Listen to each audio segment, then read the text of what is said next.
இறையடியார் வீரமாமுனிவர்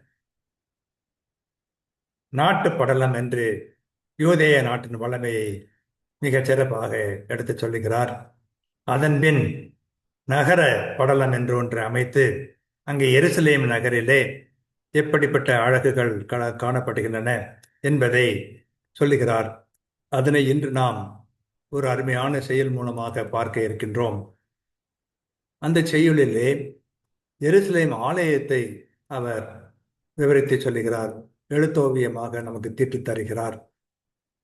மன்னிய முடியோ, முடியின் மணியோ, வான் இடை வழங்கு செஞ்சுடரோ, புண்ணிய உடலத்து உயிர்களோ, முகமோ, புலம் முகக்கண்களோ யாதோ, கண்ணிய அளவு அற்று இடமெல்லாம் நிறைந்த கடவுள் தான் உறைந்து அருள் காட்ட பன்னியன் மாநகர் இடை பகலை பழித்து எரிந்த ஆலயமே என்று கூறுகிறார். நகர படலத்தில் வருகிற ஒரு செய்யுள் இது. சொல்லுக்கு சொல் பொருள் வேண்டுமென்றால் அது இப்படி அமைகிறது. கருதக்கூடிய அளவெல்லாம் கடந்து எல்லா இடங்களிலும் நிறைந்துள்ள கடவுள் தாம் தங்கி இருந்து மக்களுக்கு அருள் காட்ட என்று அவர் எருசலேம் மாநகரிலே அமைந்துள்ளதும் பகலவனை பழிக்கத்தக்க ஒளி பறந்ததுமான ஆலயம்.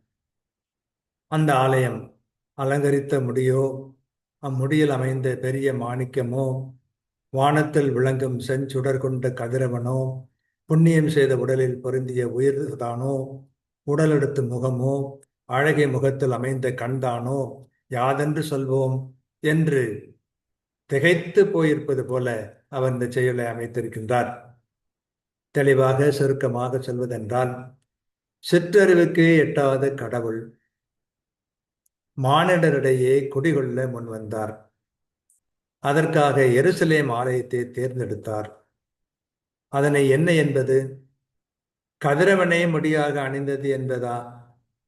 அம்முடியிலே மாணிக்கமோ, கதிரவனே தானோ, பழுதற்ற உயிரோ, முகமோ, கண்ணோ ஏதென்பது என்று வியந்து நிற்கின்ற ஒன்றை காட்டுகிறோம்.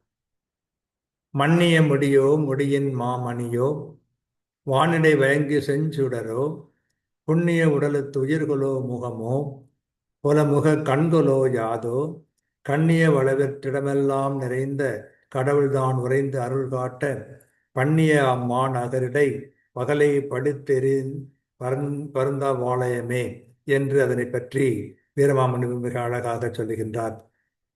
எருசலேம் ஆலயம் யூதர்களுக்கு மிக முக்கியமான ஆலயம்.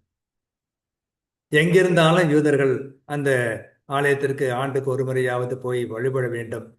அந்த ஆலயத்தின் சிறப்பு எப்படி இருக்கிறது என்பதை வீரமாமுனிவர் இவ்வாறு எழுத்தோவியமாக காட்டுகிறார். நாம் அதை நேரில் காண முடியாவிட்டாலும் இந்த எழுத்தோவியத்தின் மூலமாக கண்டு ரசித்து மகிழ்வோமாக. வாழ்க.